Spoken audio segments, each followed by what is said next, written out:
আর টাকার অভাব সবারই আছে, লাইক ট্রাম্পেরও যেমন টাকার অভাব আছে, বিল ক্লিন্টনের টাকার অভাব আছে, আমার তো অফকোর্স আছে। ইনকাম দিয়ে তো আসলে ভালোবাসা হয় না। আর যদি মনে করেন পছন্দের বিয়ে না করে ফ্যামিলি থেকে অ্যারেঞ্জ করে বা টাকার জন্য বিয়ে করে, তাহলে তো অনেক হইতে হবে, 1 কোটি 2 কোটি টাকা থাকতে হবে মাসে মিনিমাম। আপনার ড্রেসটার দাম কত? এটা আমাকে আসলে একটা ডিজাইনার ডিজাইন করেছে, নেদারল্যান্ডের, উনি ডাচ আর কি যাদেরকে বলে। সো তার দুবাইতে একটা স্পেশাল শপ আছে, ওখানে সে অনেক অনেক এরকম টাইপের ড্রেস আমাকে গিফট করবে এবং অলরেডি 4টা দিয়েছে। সো আমি ওনাকে কোনো পেমেন্ট দেইনি, জাস্ট নামে মাত্র একটা সম্মানই দিয়েছি। সো উনি এই ড্রেসটা একটাই তৈরি করেছে পুরো মানে হোল ওয়ার্ল্ডে। আর এই ড্রেসটা আমি মানে বাংলাদেশি টাকায় মেবি 8-10 লাখের কাছাকাছি হবে। আমার এরকম ড্রেস অনেক আছে, বাট এই ড্রেসটা স্পেশালি আমি অ্যাওয়ার্ডের জন্য এনেছি। আরও দুটো আমার অ্যাওয়ার্ড আছে, সিঙ্গাপুরে যাচ্ছি আমি, 17 তারিখে একটা শো আছে। সো এরকম অনেকগুলো ড্রেসই আছে। আর একটা ব্যাপার যে আমার বাসায় আসলে এত ড্রেস, 40-50 হাজারের উপরে ড্রেস। সো আমি একটা ভেবেছি অতি শীঘ্রই 1-2 মাসের ভিতরে একটা শপ ওপেন করবো। আমার ড্রেসগুলো আমি একবার করেই যেহেতু পরি, এগুলো আমি নিলামে তুলবো। না, আমি তো সেটা বলি নাই যে আমি টাকাটা আমি আমার জন্য রাখবো।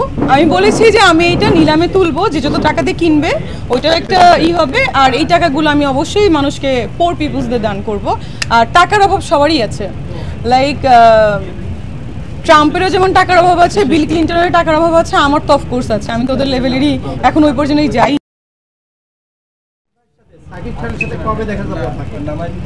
সাকিবের সঙ্গে তো অলওয়েজই দেখা যায় আমাকে। কিসে দেখতে চাচ্ছেন, অন স্ক্রিন? হ্যাঁ, অফকোর্স আপনার কোশ্চেনটা সেটা হওয়া উচিত। এই ব্যাপারে বিয়ের সাথে কথা না বলি আমরা। এই বছর কি বিয়ে হচ্ছে? আমি এই বছর কেন বিয়ে করব? সাকিব খানের মুভি নিয়ে তো আসলে কিছু বলার নেই। ওর ছবি আসলে যেটা হয় আগেরটা থেকে নেক্সট আরও বেটার হয়। সো ও ডে বাই ডে আরও বেশি মেগাস্টার থেকে আরও যদি কিছু বেশি বেশি টাইটেল থেকে তাই হয়ে যাচ্ছে। সো এটা আমাদের জন্য অনেক গর্বের বিষয়।